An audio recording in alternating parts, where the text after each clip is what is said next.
Over the past several months, college faculty have been bargaining for modest, realistic, but much needed improvements to the college system. And the CEC and the colleges have refused to address these issues, resulting in our strike vote in December that was very successful. And also, it's important to note that they began this rejection of faculty issues starting in the earliest days of bargaining at the table.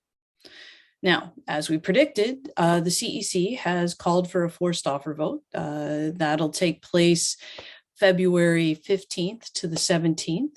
So we have some time to talk about what's in that offer. But the CEC's offer is virtually identical to the one that you've already rejected last December. They changed 10 words in order to call it a new offer. Those 10 words had to do with basically restating the need for final offer selection on the workload task force in a slightly new way that still means final offer selection. Now, the CEC has also bypassed your college bargaining team and our negotiator when they called for that forced offer vote. And their offer, it's important to remember, still refuses to address any of the faculty issues. So nothing has changed from November 23rd, and they're still refusing to talk about your issues. So we need to talk about what's wrong with their offer. If you recall, our issues had to do with workload, partial load workload and benefits, contracting out of faculty work, including counselor and librarian work, the expansion of privatization, faculty consent for the reuse of our materials or the sale of our materials, and actual equity and decolonization language with teeth. So what's wrong with their offer? It still allows for the contracting out of all faculty work. There's no protections in there for partial load faculty, for counselors, for librarians, or for coordinators.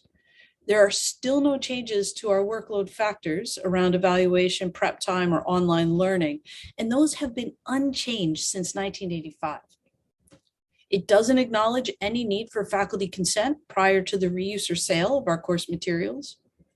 And their workload task force looks to expand two-tiering of faculty workload, and that includes apprenticeship, aviation, academic upgrading, placements, and what they call other specialized programs. Similarly, their proposed equity task force and their roundtable on truth and reconciliation are all for show. They don't guarantee any changes at all in the next 3 years or beyond. Their offer contains no commitment to the improved ability to bridge benefits for partial load members. And those are folks who already don't have the same benefits as full-timers. So we've proposed no cost items or incredibly low cost items in each of these areas, and the colleges have said no. You've already told the CEC that this offer isn't good enough for us or for our students. So now we need to reinforce this message very loudly and very clearly.